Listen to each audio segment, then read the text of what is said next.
Bulletin میں سب سے پہلے آپ کو خبر دیں، امریکی صدر ڈونلڈ ٹرمپ نے کہا ہے کہ ایران کے لیے وقت تیزی سے گزرتا جا رہا ہے، ایران کو جلد فیصلہ کرنا ہوگا ورنہ ان کے لیے کچھ باقی نہیں رہے گا۔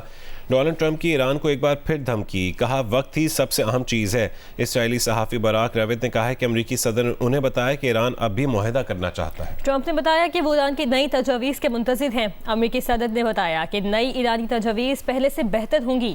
امریکی صدر نے ایران سے مذاکرات کے لیے کوئی حتمی ڈیڈ لائن نہیں دی۔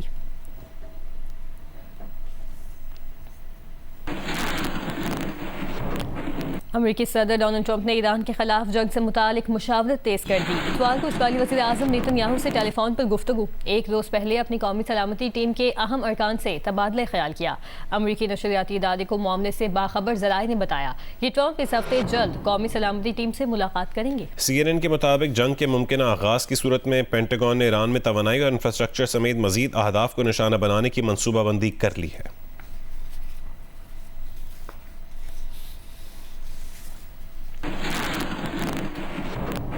اسرائیلی وزیر اعظم نیتن یاہو نے کہا ہے کہ 7 اکتوبر حملے کے ذمہ داروں کے خاتمے کا مشن مکمل ہونے کے قریب ہے۔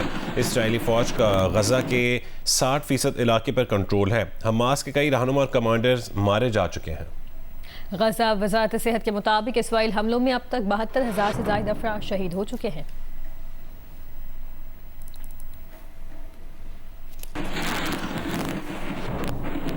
وفاقی وزیر داخلہ محسن نقوی نے تہران میں ایران کے صدر مسعود پزشکیان سے ملاقات کی۔ ایرانی میڈیا کے مطابق محسن نقوی کی ایرانی صدر سے ملاقات 90 منٹ تک جاری رہی۔ صدر مسعود پزشکیان نے ایران پر حملوں کے لیے اپنی سرزمین استعمال کرنے کی اجازت نہ دینے پر پاکستان، عراق اور افغانستان کی حکومتوں کا شکریہ ادا کیا۔ یہ بھی کہا کہ ہمسائے ممالک سے زمین کے غلط استعمال کی اجازت نہ ملنے پر امریکہ اور اسرائیل کے ایران میں عدم تحفظ پھیلانے کے منصوبے ناکام ہو گئے ہیں۔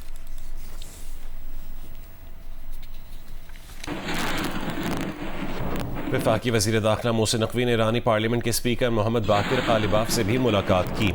ایرانی اسپیکر نے کہا ہے کہ حالیہ جنگ کے دوران پاکستان کی حمایت اور تعاون کو سراہتے ہیں۔ دونوں ممالک کے درمیان اقتصادی، ثقافتی اور دیگر شعبوں میں تعاون میں اضافہ ہونا چاہیے۔ حالیہ واقعات سے ظاہر ہے کہ خطے میں سیکیورٹی کے فقدان کی وجہ امریکی موجودگی ہے۔ امریکہ کی یہ موجودگی سیکیورٹی کو نقصان پہنچانے کا راستہ ہموار کرتی ہے۔ خطے کے ممالک کو اعتماد اور تعاون کے ذریعے سیاسی اور سیکیورٹی تعاون کا راستہ ہموار کرنا چاہیے۔ محسن نقوی نے کہا، اسلام آباد مذاکرات میں ایرانی مفادات کے تحفظ اور مسائل کے حل کے لیے آپ کی کوششوں کے گواہ ہیں۔ ایران اور پاکستان کے عوام اب مزید قریب ہو گئے ہیں۔ پاکستانی عوام ایرانی حکومت اور عوام کی کامیابی کے لیے دعا گو ہیں۔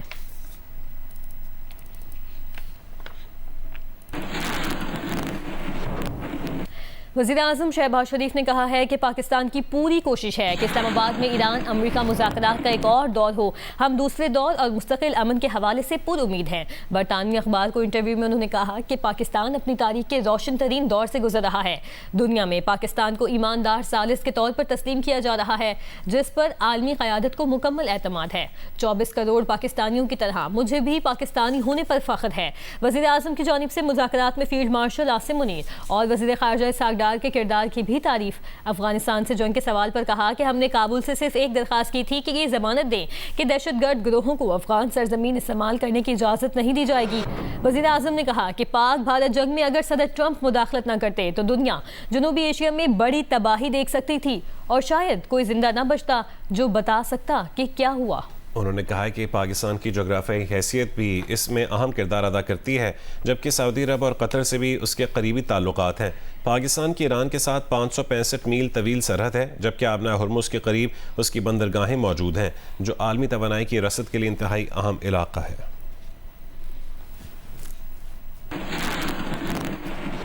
وزیر اعظم شہباز شریف اور قطر کے وزیر اعظم کے درمیان ٹیلی فونک رابطہ ہوا ہے۔ وزیر اعظم آفس کے مطابق دونوں رہنماؤں کے درمیان نہایت خوشگوار دوستانہ ماحول میں گفتگو ہوئی۔ گفتگو کے دوران علاقائی اور بین الاقوامی صورتحال پر تبادلہ خیال کیا گیا۔ وزیر اعظم نے علاقائی سفارتکاری میں قطر کے تعمیری کردار اور جاری ثالثی کو سراہا۔ دونوں رہنماؤں نے مشترکہ چیلنجز سے نمٹنے کے لیے مسلسل رابطوں، قریبی مشاورت کی ضرورت پر اتفاق کیا۔ وزیر اعظم نے خطے میں کشیدگی کے خاتمے کے لیے پاکستان کی قیادت میں جاری امن کوششوں کی بھرپور حمایت اور توثیق پر قطری قیادت کا شکریہ ادا کیا۔ وزیر اعظم نے علاقائی سفارتکاری میں قطر کے تعمیری کردار اور جاری ثالثی کو سراہا۔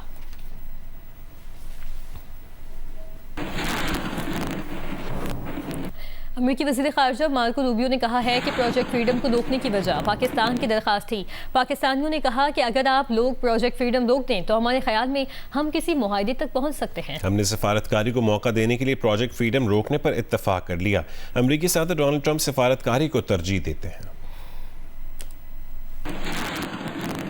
سعودی وزارت دفاع نے کہا ہے کہ عراق سے مملکت کی فضائی حدود میں داخل ہونے والے 3 ڈرونز تباہ کر دیے ہیں. مناسب وقت اور جگہ پر جواب دینے کا حق محفوظ رکھتے ہیں. سعودی عرب کی UAE کے جوہری پلانٹ کے قریب ڈرون حملوں کی مذمت. سعودی وزارت خارجہ نے کہا کہ UAE پر حملے خطے کے امن و استحکام کے لیے خطرہ ہیں.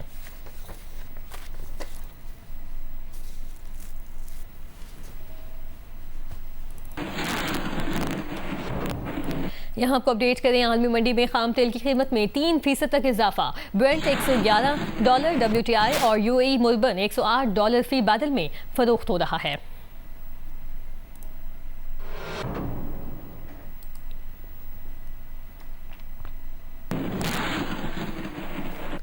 امریکی ریاست آئیڈاہو میں ایئر شو کے دوران 2 طیارے آپس میں ٹکرا گئے. امریکی میڈیا کے مطابق دونوں طیاروں کے 4 پائلٹس نے ایمرجنسی ایجیکٹ کر لیا. حادثہ ماؤنٹین ہوم ایئر فورس سے 20 سے 2 میل دور پیش آیا. واقعے کی تحقیقات جاری ہیں. کراچی M9 موٹر وے پر DHA کے قریب تیز رفتار ڈمپر پولیس موبائل پر جا چڑھا. پولیس موبائل میں موجود ایک سب انسپکٹر جاں بحق، ایک اہلکار زخمی. ڈمپر ڈرائیور کو گرفتار کر لیا گیا ہے. ریسکیو کے مطابق پولیس موبائل سڑک کنارے کھڑی تھی. ڈمپر حیدرآباد سے کراچی جا رہا تھا.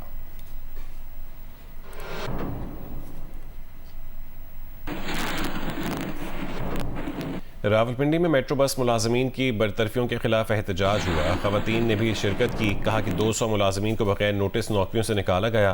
ملازمین کو 2 مہینے کی تنخواہیں بھی ادا نہیں کی گئیں. وزیر اعلیٰ پنجاب مریم نواز سے معاملے کا نوٹس لینے کی اپیل کرتے ہیں.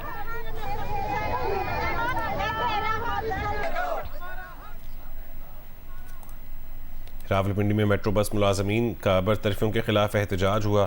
خواتین نے بھی احتجاج میں شرکت کی اور کہا کہ 200 ملازمین کو بغیر نوٹس نوکریوں سے نکال دیا گیا.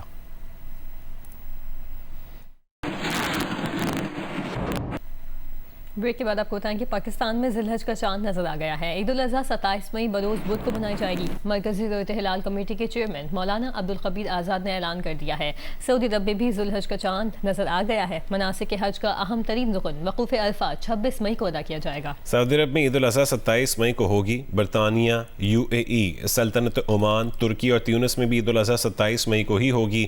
پاکستان میں مرکزی ذوات ہلال کمیٹی کے چیئرمین مولانا عبدالخبیر آزاد نے چاند نظر آنے کا اعلان کیا. پاکستان کے مختلف مقامات سے ماہ ذی الحجہ کا چاند نظر آنے کی شہادتیں موصول ہوئیں، جس میں کراچی، مردان، راولپنڈی، پشاور، سندھ اور دیگر مقامات شامل ہیں جہاں پر چاند نظر آ گیا ہے. لہذا اتفاق رائے سے فیصلہ کیا گیا انشاءاللہ 1 ذی الحجہ 1447 ہجری 18 مئی 2026 بروز پیر کو ہوگی اور عید الاضحیٰ 27 مئی 2026 بروز بدھ کو انشاءاللہ ہوگی. حافظ آباد میں عید الاضحیٰ پر مویشی منڈی قائم کر دی گئی ہے. تفصیل بتائیں گے سید محمد ضمیر.